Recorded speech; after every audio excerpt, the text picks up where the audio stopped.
when somebody comes to buy from your shop, do you ask him his tribe? No. So then how does the tribe become more important than your actual source of life? What is the source of livelihood of many of these Africans? Before independence, Jaruos were working in all these hotels. In Speak Hotel, in all these hotels, Jaruos were the ones there. So how can now a Jaruo think of himself as a Kisumu person? Because he's not.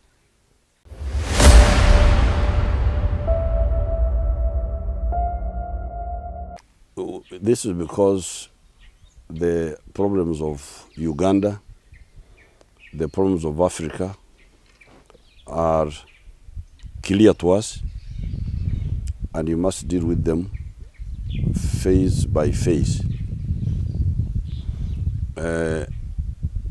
As I told you, I don't talk of 25 years in government. I talk of 45 years in the struggle, because it is all integrated. The first phase was to chase out of power people who did not know what they were doing with power. These were the Idi Amins and all that. Now, once we chased them, it so happened that the economy really here had collapsed. So the initial phase was to achieve the second phase now after getting power. Getting power was first phase. Second phase was to achieve minimum recovery, control inflation. The economy had been totally informalized, meaning nothing was coming through the formal channels anymore. Everything that was coming here was coming through magendo, through smuggling, through speculation. So by 1996, we had succeeded in reformalizing the economy. Then now we started real development. That's when we introduced free education in the primary schools. Then in 2006, we introduced free education in the secondary schools up to O level. We are now going to introduce free education up to university level. And this is in addition to other programs, infrastructure programs, but also dealing with the regional issues. Okay, let's come back to this day, Mr. President. When you were voting, you looked at the list of 8 candidates and you said, I'm the only one here. I'm not voting for anybody else. Yes, of course, I couldn't vote for these people. If they had something to offer, I would have voted for one of them. But they don't. But they don't. Are you going to win?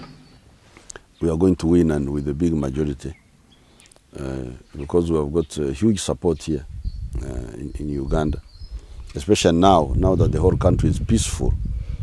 The support is massive. I could see it in the campaigns. We have our membership books where we write all our members, so we know what sort of support we have. Let me play devil's advocate, Mr. President. Sunday afternoon or evening, whenever they announce, the Electoral Commission chairman announces the winner, and it's Dr. Besigye.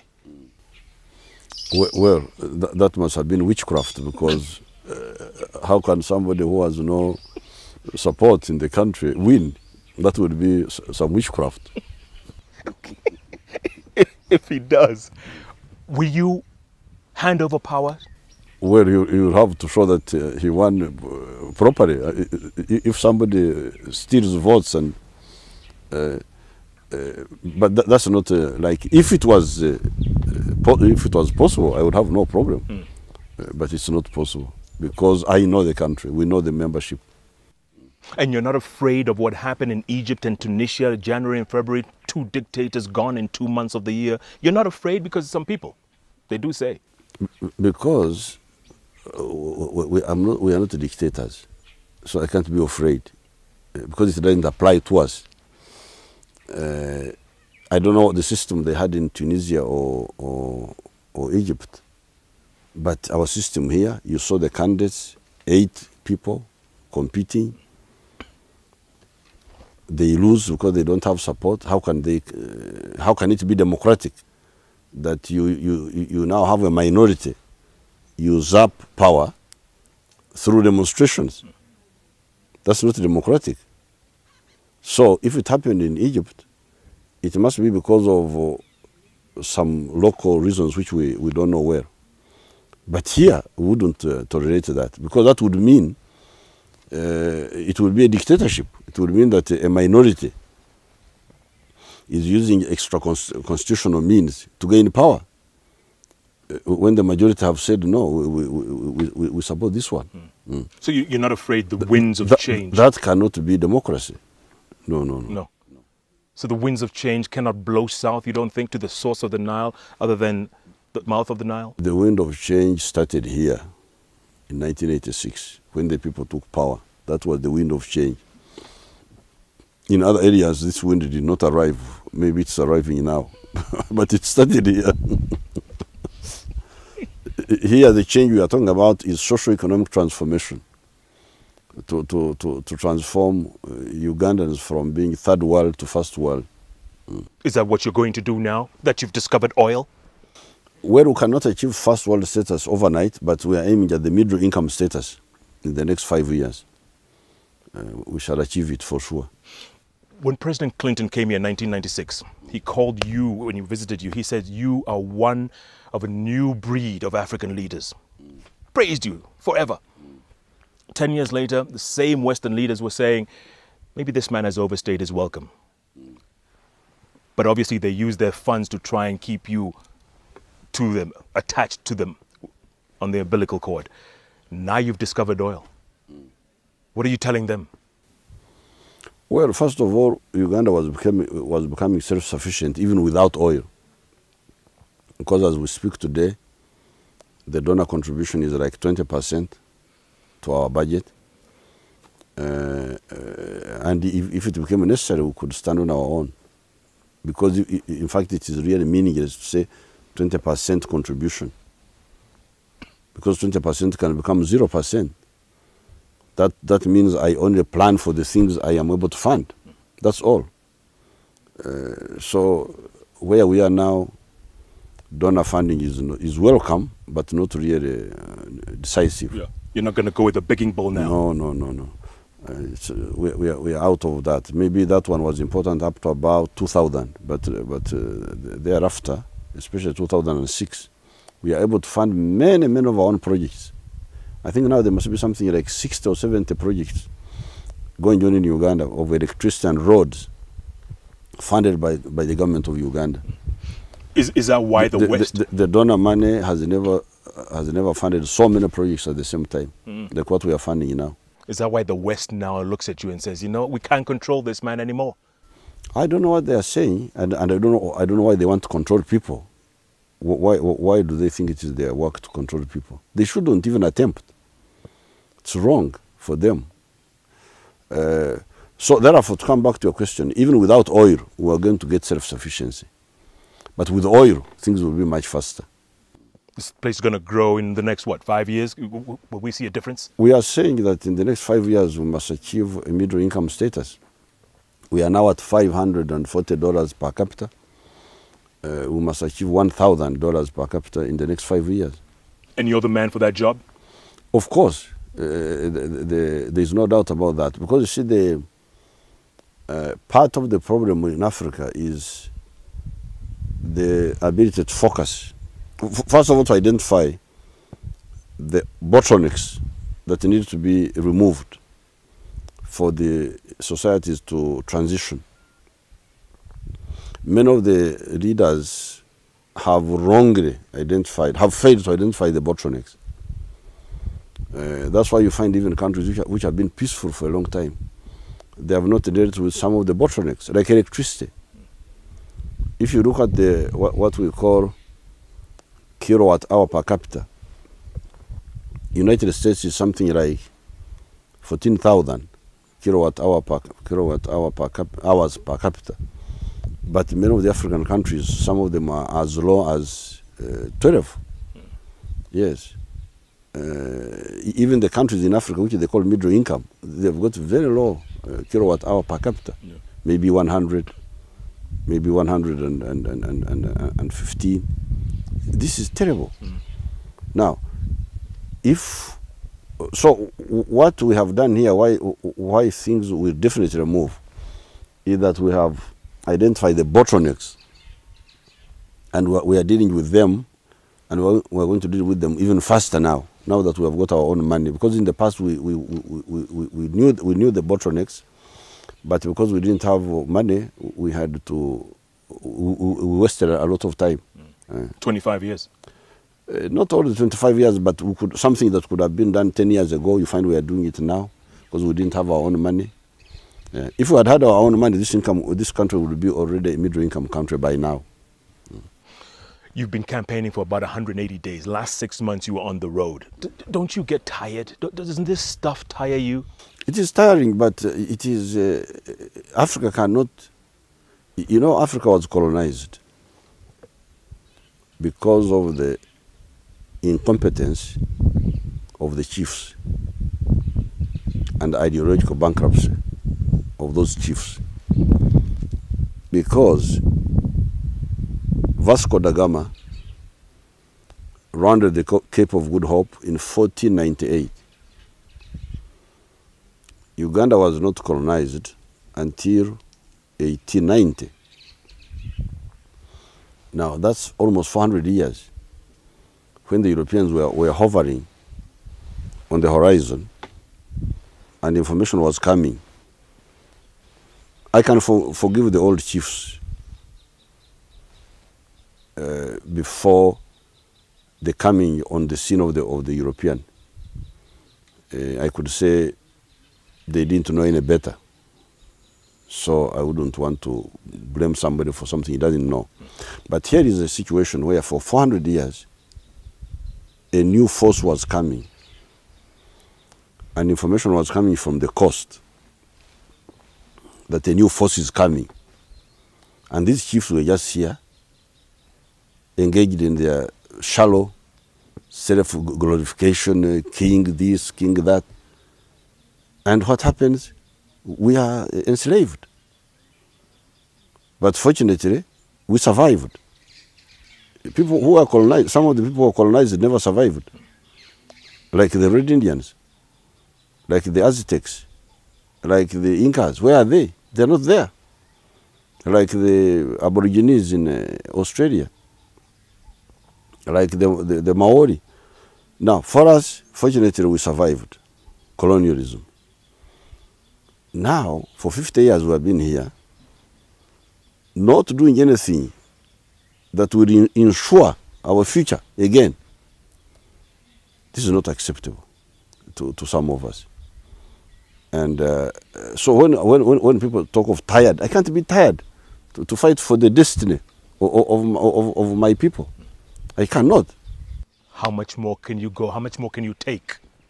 Because sometimes you must feel like people are very ungrateful here. No, they're all right. They're all right. It is just our problem really was that we didn't have our own money, and as long as we were begging, we were that limited. Now that we have our own money, our people are moving very well. There's no problem with the people. The people was the problem was the base. We had a very small base to start from. But now that we have the base, nothing will stop us. 2001, you told the BBC, I'm going to be here for one term. That's what you said. Your quote. I don't remember what. Maybe I thought because for us, we are dealing with issues. For instance, the issue of the East African Federation. This is not something I can happily forget about. That I'm in a theater, acting, to come on the stage, then I go, so that they say that I'm democratic and what have you. I'm not a clown. We must, if possible, achieve this federation. Is it going to happen? Yes, that's what we agreed. That's what we agreed with the Kenyans, with the Tanzanians, with the Rwandese, with the Burundi. We agreed 2012. And I didn't want Uganda to be part of the problem, having people who are just coming to be presidents, and that's the end of the story, to improve their CVs. This is not a question of improving your CV, that I was also a president. Na mimi nimewahi kuwa rais. All right. What do you tell people who say your ultimate goal is to be president of that federation? I am not, my ultimate goal is not to be president of that federation. My ultimate goal is to be citizen of that federation. That's my ultimate goal. Nothing more. Nothing more. The region will have about 150 million people, right? Kenya, Uganda, Tanzania, Rwanda, Burundi. About as large as Nigeria. Yes. You think that'll be a... That would be a critical mass. You see, you can have small countries in the world which survive, like the Denmarks, the, what do you call these small countries, Luxembourg and all this. But they have a guarantor. The whites have United States as their guarantor. They are small countries, all right, but guaranteed and insured by the United States. Now the Africans, these blacks, don't have a guarantor. And I cannot accept that situation if I can help it. So when you talk of being tired, I can't be tired as long as I've got some energy to fight, to create a center of gravity for the black man, for the black race. Yeah. Now that East Africa, with this 150 million people, would be a center of gravity. It would be almost as large as India, slightly smaller, but you know, approaching, because India is 1 million square miles. This one would be 700,000 square miles, about the size of Iran. That would be a good minimum unit that can somehow have the potential to defend the interests of the black man. But all the chips have to be in place and you have to be there. I definitely, I didn't want Uganda, because Uganda in 1963 was part of the problem. In fact, Kenyatta was moving and Mwalimu were moving, but it was Uganda. Now, which Obote didn't want to move. Now I don't want Uganda now that I've had this chance of helping these people come up. I don't want them to be the obstacle to the East African Federation. And this position I've been having, I would want to use it to make Uganda part of the insurance of Africa's future. And you're optimistic it's going to happen, huh? Definitely. We agreed with the other East African leaders. By 2012, we shall definitely move. Something else that you're saying, less reliance on the West. ICC. Big problem, especially in Kenya. Or a dilemma. I wouldn't say problem, dilemma. Because post-election violence, names were submitted to the ICC. And now people didn't think that the ICC would act as quickly. And there is a list of names. And it looks like unless we get a deferral from the United Nations, the suspects will be tried in The Hague. Your thoughts about the ICC? Because you had your problem with Konyi up in the north. I think the ICC, they should not overuse it. It should be used in very extreme cases, very extreme and clear cases. But if they overuse it and any political problem, then they take people to the ICC, we shall not support it. Because the problems in Kenya are ideological. They are not legal. So how will you help it by just dealing with the legalism? It is ideological. And now, because they have not properly identified the problem in Kenya, I cannot support the introduction of ICC in that type of situation. In Kenya, this tribal business, what is the importance of a tribe? I don't see it. I am a Mnyankore here. But these Banyankore are not as important to me. Why? Because I produce milk, they produce milk. They don't buy from me, I don't buy from them. The people who buy my milk are the people in Kampala. So when you concentrate on tribe, whose interests are you serving? For instance, here, if I was to say Banyankore, Banyankore, Banyankore, would I be reflecting the real interest of even the Banyankore? Because the interest of the Banyankore is not Banyankoreism. The interest of the Banyankore is market, which is in Kampala. There is very little complementarity within one tribe. If you are to study all these groups, what complementarity is there between a Maasai and a Maasai? Because they are all cattle keepers. You will find there is more complementarity between a Maasai and somebody else who buys the Maasai cow for beef. So why can't the leaders see the actual linkage, interests of the people? What interests are they talking about when they talk of tribe? If I was to talk of tribes here, I would actually be the enemy of my people. First of all, of the Banyankore.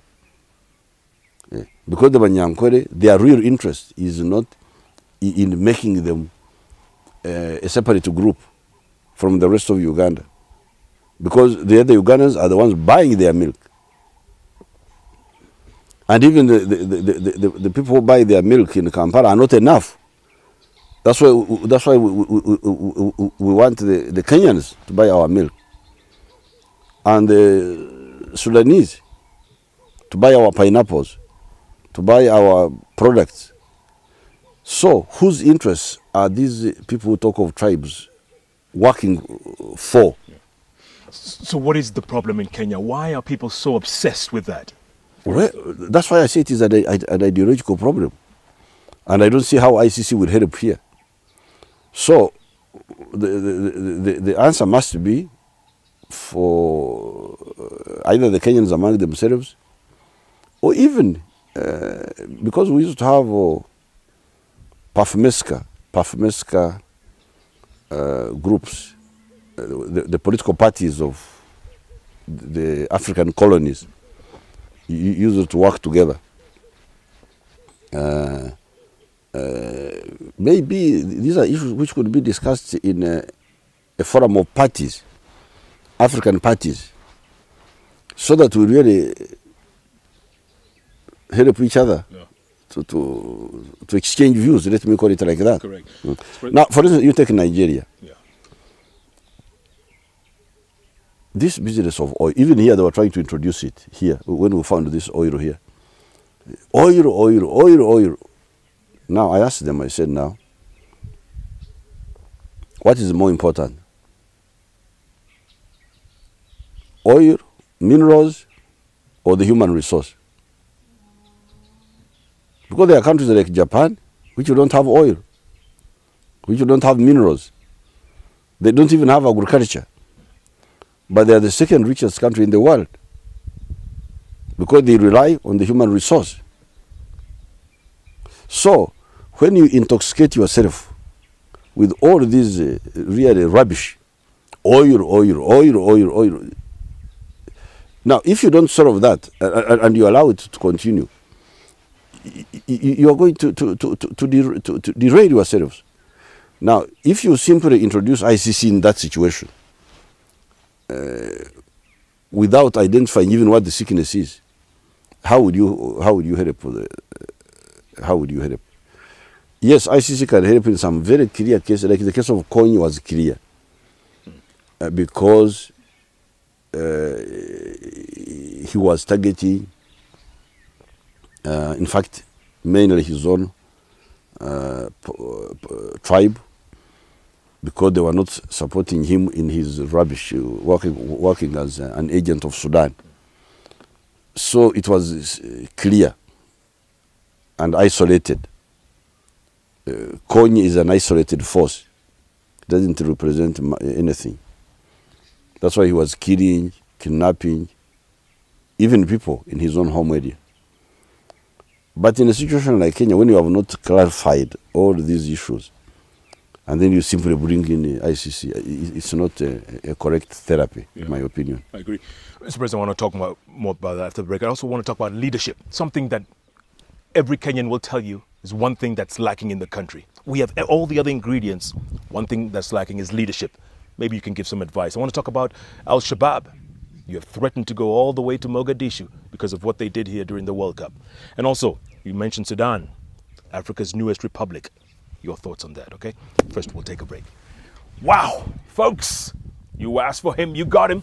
Call him M7, YK, Sevo, if you will. He is Yoweri Kaguta Museveni, and he's waxing, calling it like he sees it without fear or favor. Stay tuned. There's plenty more coming up after the break. Don't even think of going away. Sit back, because we are back in a moment.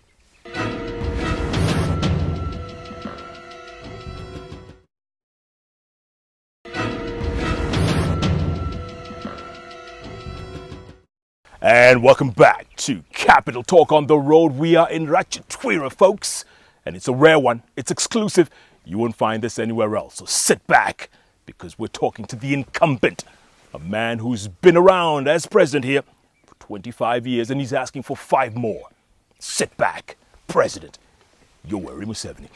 Mr. President, we're talking about ICC a moment ago, and now we're talking about leadership. The biggest setback, the biggest stumbling block in any economy, in any country, in any democracy, is leadership, especially in Kenya. We lack that, and anyone will tell you that. We lack leadership. That's why we are where we are and get what we vote for. I think, as I've already said, the problem in many African countries is ideology. Because even if you are not in leadership, whoever you are, if you are pushing a correct diagnosis, because you see, ideology is like prescription. You first diagnose a problem correctly, and then you prescribe. Say, the sickness is this, the medicine is this. So, forget about the top leaders in Kenya. How about other levels? In the universities, in the other political parties which are not in power, in the media? Have you correctly diagnosed the problem of Africa or Kenya? Because if you haven't, even if you are not the top leader, then that's where the problem is. Because if you do, even if you are a junior, but you identify, the problem here is this. This man is suffering from malaria. You may not be the district medical officer. You may be a junior doctor, but you can identify that this person is suffering from malaria. And the solution is this. Even if the DMO has not identified it, you, the junior doctor, you can identify it. So it's not just a question of leadership, it's a question of ideology in the whole elite class. Yes. So it's our problem. Like when you, I don't know whether it is your problem, but it is a problem in many places. Because if you go into, even here they had started that confusion. Like the question of oil. Oil. When you examine, oil has nothing. Not comparable to the human resource. Not comparable even to agriculture. Because agriculture is renewable. If you see the amount of money we can get from agriculture, is much more than we shall ever get from oil. But that all will make you less dependent on the West. Absolutely. In the short run, it is a catalyst. But you cannot confuse the catalyst with the main reaction. Yes. The main reaction, the main body cannot be confused with the stimulant. I look at the oil man as a stimulant, not so when you don't answer these primary questions. What is the greatest human resource? What is the greatest resource? Is it the human resource or the natural resource? Have we answered that question? Well, if you answer, and of course for me, here, I know that the greatest resource for Uganda are the Ugandans. Why? They are buying my milk. Oil is not buying my milk. These Ugandans who are buying my milk are the greatest wealth, because they are the ones who make me rich. Yes, oil is useful, but it is not as useful as these Ugandans. So now when you squander that human resource with tribalism and so on and fragment it, you are really committing a crime. Is that why we get what we deserve? Well, I don't want to be uncharitable, but it's in the Bible it says, this is in the Bible, by the way, whatever man sows, that's what he reaps. Well, you reap, so correct. A lot of people have described Kenya as being on the runway, cleared for takeoff, and yet we haven't taken off. Maybe that's why.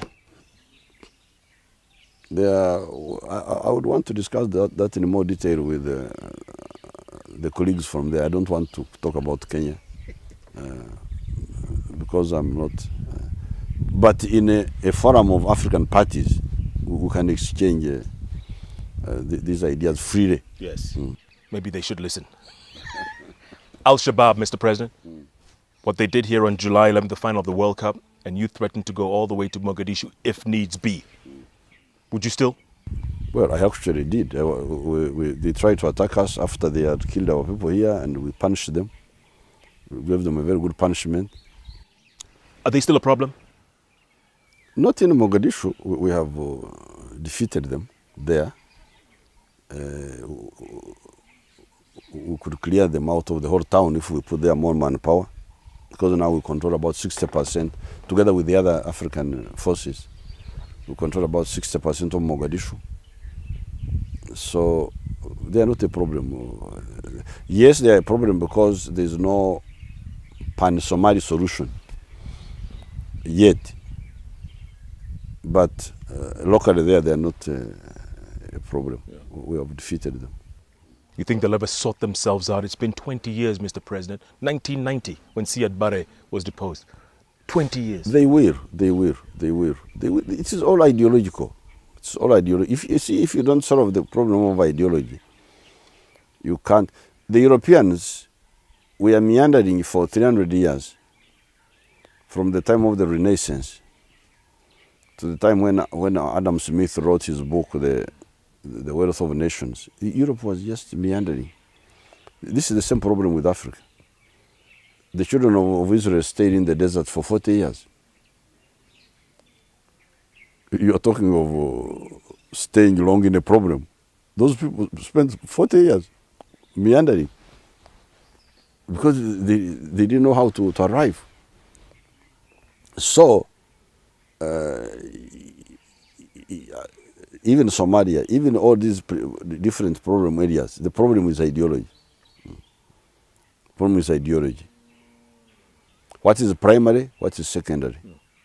We have not answered this in many situations. Then how come you sorted yours out? How come you understood that? Did it take 20 years? Did it take 25 years? Oh, yes, because I had been in the student movement from the 1960s. I was in the resistance. And in that process, we were able to really illuminate what are the... Of course, we have not fully solved every problem, but at least we have a position which we push, and the more we push, the more people understand, because it is correct. Like now I have asked you, how is my Bunyankoreship important? I don't see it. The only importance of the Bunyankorism is that I produce milk, they produce milk, so together we produce volumes. And because we produce big volumes, People want to buy milk, find it easy. When they come, they find the volumes and they take. So the Manyankore helped me to co-produce so to achieve the volumes. But the real saviors of us to become rich are the other Ugandans who buy our milk. So when you explain this to the people, and you ask them, who is those shops in Nairobi of Kikuyus, when somebody comes to buy from your shop, do you ask him his tribe? No. So then how does the tribe become more important than your actual source of life? What is the source of livelihood of many of these Africans? Before independence, Jaruos were working in all these hotels. In Speak Hotel, in all these hotels, Jaruos were the ones there. So how can now a Jaruo think of himself as a Kisumu person? Because he's not. You'll find Jaruos in Mombasa, all over the place. So, is this a correct understanding of the people's interests? No. No. It is like witchcraft. Witchcraft, when somebody is suffering from malaria, instead of identifying the plasmodium which is making you sick, mchawa anasema wamekuloga. It's a wrong diagnosis, wrong prescription. But it can be remedied, can't it? Of course, it can be remedied by a correct diagnosis. If you don't solve the problem of diagnosis, you will not get a solution. You're mentioning a moment ago, Mr. President, that Ugandans buy your milk, right? That's the most important thing. They're also buying your records. And how did you come up with this thing? Because it's a big hit, I must say. It's all over the place. YouTube everywhere. How does it go? You want me to rock for just you? The chorus. I will say yes, Savo, but you say the part before. You want me to repeat some? We shall do them. We shall do those later. Let's first deal with the politics. Yes. The Ugandans are the greatest stimulus for our wealth because they are consumers.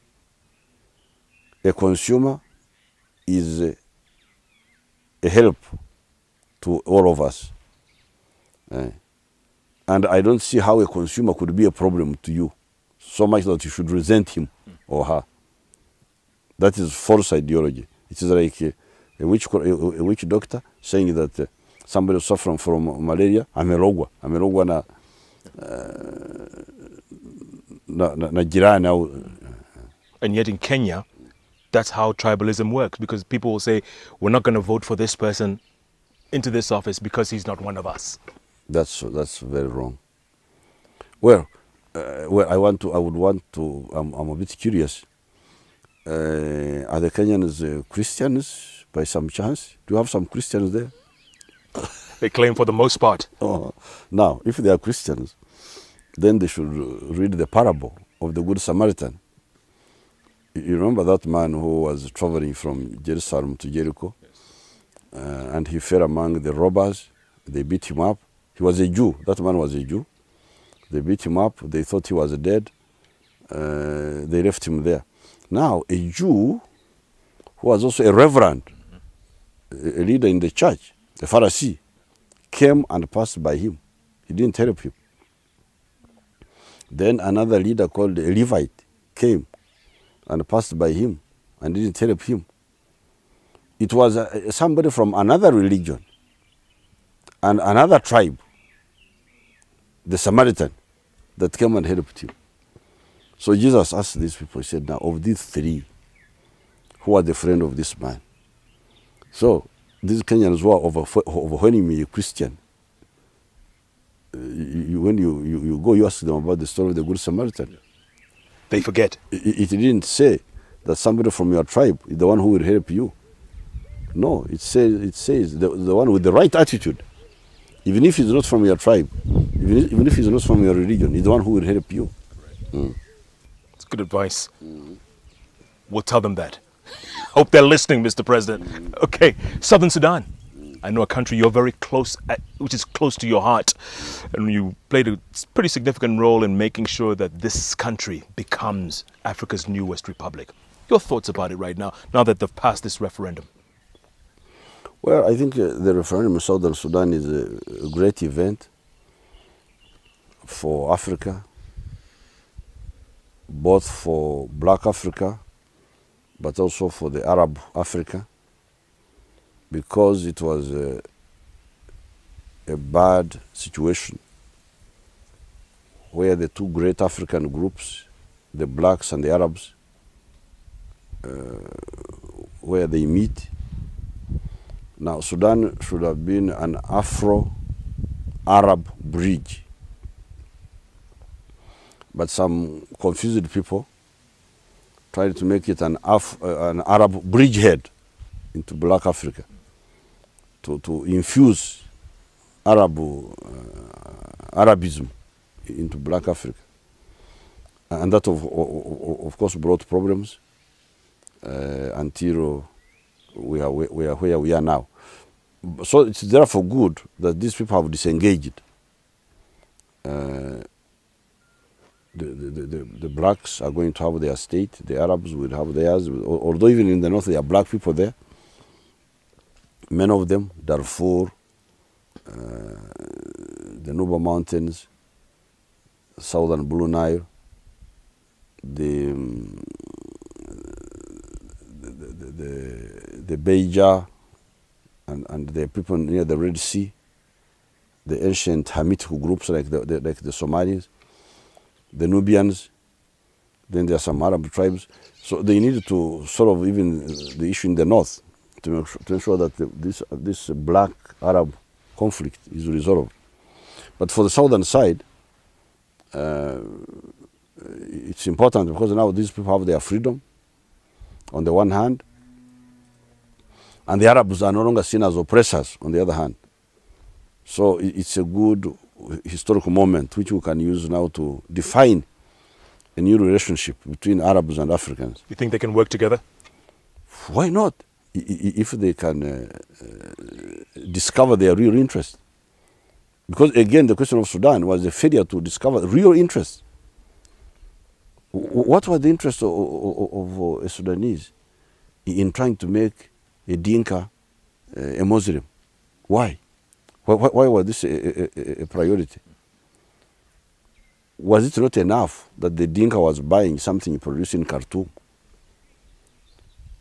Why did you have to impose your language and your culture on this Dinka man who has got his own culture? You see where this wrong definition of issues can lead. It starts in a small way, but it becomes unsolvable. Yeah.